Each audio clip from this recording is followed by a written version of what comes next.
Hey guys, welcome to Game 3 between DuckloadRa, aka WhiteRa, and Janook. We have WhiteRa starting the bottom left-hand corner as a red Protoss. Upper left-hand corner, we have Janook as the purple Terran, and a lot on the line here. WhiteRa obviously already up a match, Janook down a match, a lot of pressure on him, and whoever wins this wins the set. So looks like WhiteRa just going to place a pylon in his expansion, but WhiteRa, the consummate professional, consummately also extremely consistent, and I think he's in rage mode here. This is definitely Hulk status here. You got Hulk Protoss going on. So what are your thoughts? What can Janook do to maybe, as far as builds go, really put WhiteRa perhaps on edge in this match in control? Well, you know, kind of the cool part of the nature of this tournament as well is Janook's already actually won himself some money winning that one game against WhiteRa, and if he wins this game, he actually gets quite a bit more cash, so even more is on the line.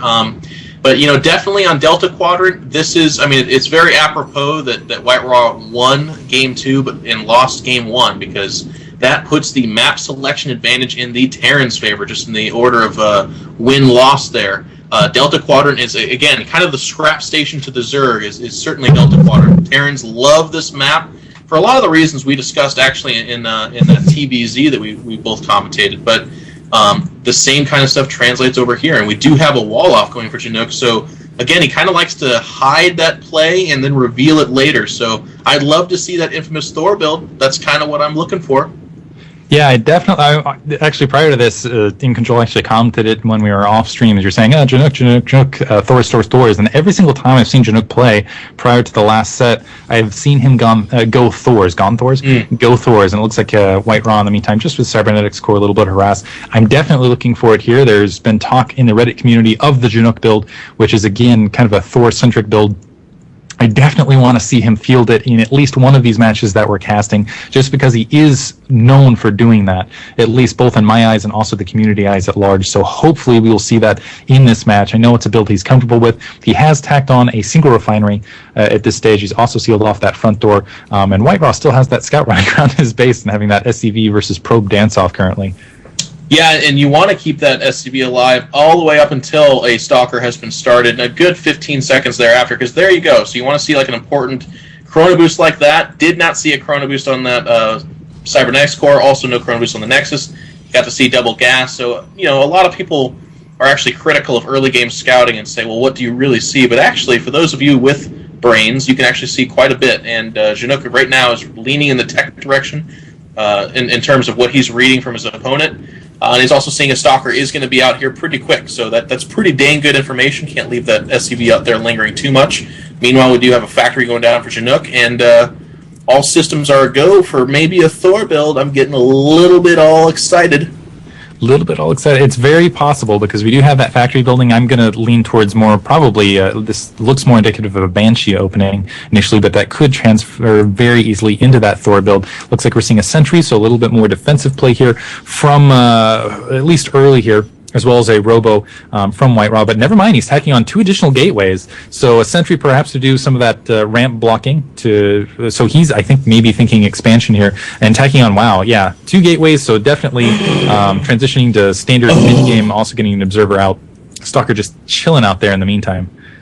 Diggity, he's making something that rhymes with rummery, and I believe we are looking at the Thor build. I cannot wait! I cannot wait. We have a bunker on the front door to just buy time, essentially, in the meantime. That barracks has been lifted back. You have the tech lab up on the factory, the armory about 3/4 finished, and I do believe you are right. I think we are going to see Thors initially.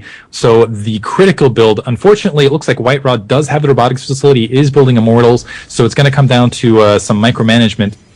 Mortals tend to do pretty well, so it's not going to be an out-and-out victory currently. But I really, really want to see Janook field this. I really want to see him go far with it, and I'm excited about this match now. Not that I wasn't excited before, but now I'm absolutely giddy. I get what you're saying, man. You're safe.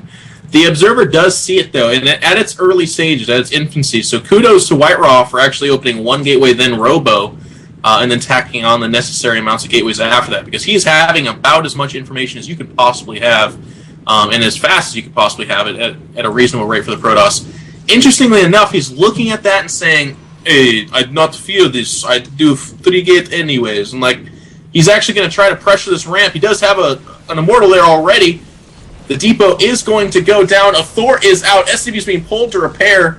Again, that Thor is so powerful on that cliff, but if he can't get in there to repair it, he could lose it. That would be monumental. No, he just peels back with 28 health. Holy crap. If he were to lose that Thor, that would be just devastating for his build. So currently it looks like Whiterod just putting on consistent and endless pressure on this front door. Janook actually losing a lot of his economy because he's having to pull everything off the line to build. The Immortal is now down for Whiterod, and it looks like Janook is going to have a little bit of trouble just getting that Thor out of his base with all the stuff he has on the front. Stalker's continuing to try to pressure that Immortal. Unfortunately, if it's going to that should be the end of the pressure from Whiterod. Looks like he's still kind of testing the corners and whatnot, and just going to harass Janook a little bit. But that Immortal is going to have to. It can't warp in proximity, so it's got to take the long way around. But Whiterod will take a short-term economic lead. He is going to keep, at the very least, Janook pinned into his base, and it's going to force him to take that destructible rock expansion rather than his main. But additional Thors are being produced, so that Thor count is growing.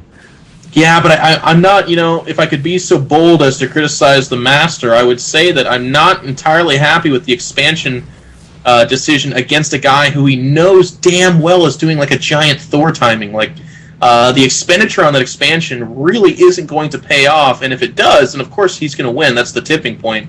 But this is a speed timing by the Terran. Actually, as I say that, he's starting a third Thor. So again, I'm actually literally on the edge of my seat, and I'm wearing boxers, so we could actually also say I blew my pants off with excitement. Brilliant. Command center being upgraded to orbital command. A single Thor now taking out that destructible rocks. Whiterod perhaps feeling I did enough damage initially. That's actually huge. A comsat to try to catch the observer, so reduction of resources right there, not catching any observer out in the field. Whiterod now going into defensive mode, has an Immortal, 3 Stalkers, 3 Zealots just sitting outside now, a second Immortal joining it outside that Nexus. So currently he is ahead economically. He's going to get that natural expansion up significantly before you're going to see Janook take his. But in the meantime, I'm expecting these bunkers to offload some SCVs to come off the line, these 3 Thors to start marching towards his base.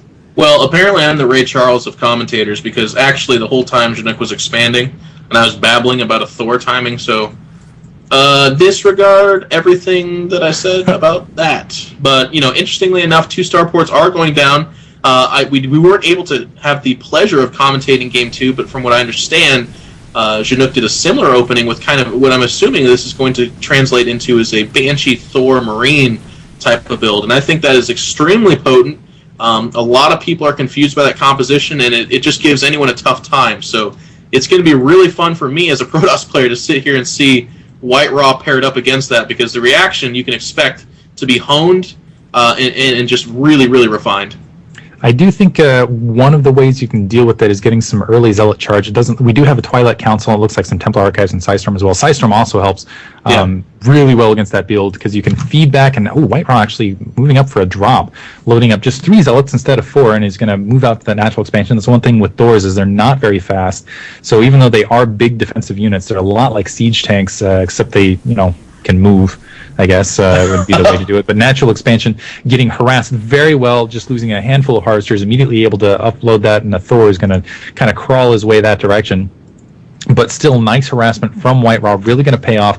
I definitely think if he can field those High Templar and get a lot of them out in the field, it can really just do, because everything in that build, actually seeing a Banshee early, everything in that build has stuff that, even in this build, you can feed back the Thors, you can feed back, they've taken that off, never mind. You can feed back the Banshees, you can Psystorm the Marines, so all you really need is just kind of that root pile damage. And interesting from Janook, emptying his natural expansion still and using his Thor with the orbital command center to spot and take out this warp prism up on the cliff. And I think that is the first time I've ever seen that in a match.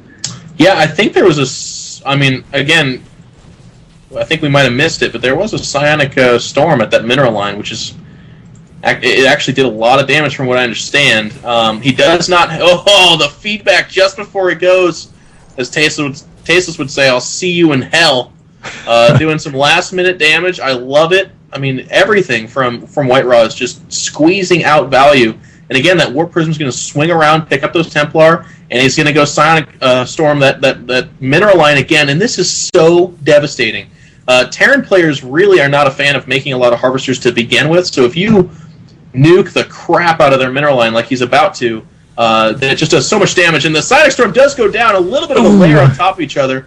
They do not stack Whiterod, so you might want to spread those out just a teensy bit. But this looks like it's going to be this or nothing. We do have Janook moving out with lots of Marines. He does have some SCVs for those repair. And by some, I guess what I mean is 20. LOL. Wow. And a bunch of Banshees. So it looks like that Psystorm drop might have been a little bit poorly timed. Not a lot of stuff from White-Raw. This could be it. The Marines pulling in, Probes pulling back. White-Raw's just going to abandon the whole expansion. Holy cow, it's a brilliant decision, but he had to do that. If he made a stand there, he would certainly die. Templar are being warped in.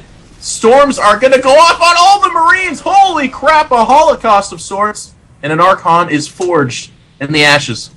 Oof, wow. So White-Raw loses expansion. He's actually taking the gold in the meantime to try to cope Main with mineral line. losses. Holy crap. I'm sorry to cut you off, Diggity, but look at the Terran base. Archon.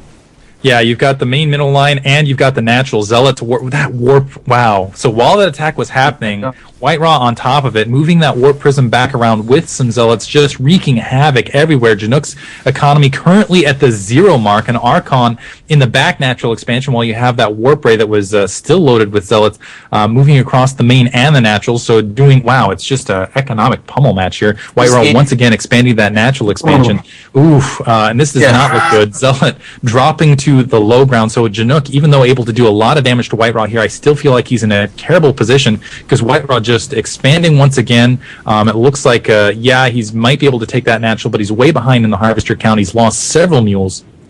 White-Raw has that gold expansion running. He's at a huge economic lead, and this warp prism, it's just beautiful. He keeps dropping, just getting High Templar. I think he has the amulet upgrade, so he can, in fact, Psystorm immediately with those High Templar, dropping out, lifting them up. But in the meantime, you have Banshees starting to move out to that gold expansion, while more Psystorm catching every single mule over that natural.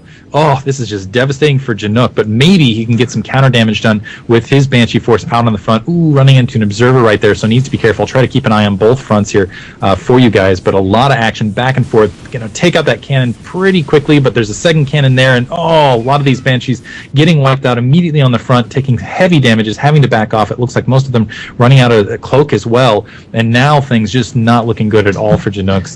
Having to combat another mule wasted up on the high ground, and this war prism has just been absolutely gold for White-Raw. It's the hero of the game. White-Raw now has a commanding lead with the two bases, one being fully saturated, which is the high yield, and the second being populated as we speak. This harass has both kept the Terran occupied, but also just annihilated the economy of the Terran and allowed the Protoss White-Raw to just kind of clamber back into this game. Brilliant decision to on the fly say, you know what, I cannot defend this expansion. I will sack it, and at the same time, I will harass both your main mineral line and your natural. And that's going to be my strategy for staying in this game and securing my advantage. And again, a lot of people really need to hone in on that, because that kind of cutting-edge decision is what separates a player like White-Raw from everybody else. The guy is a monster. Ooh, and he's just been relentless with the constant dropping. You have a refinery that's actually only halfway built because the SCV was Psystormed on it. Once again, we have Janook moving forward with the Thor Banshee Marine composition, engaging the Archons, catching, it looks like White-Raw a little bit off guard, but the Zealots have charged plenty of Immortals there, and Psystorm on top of the Banshees as well. Several of the Banshees getting taken out. The Thor is getting, just annihilated, and I think this is going to be GG. Yep. Yeah, there's GG from Janook. Really well played, but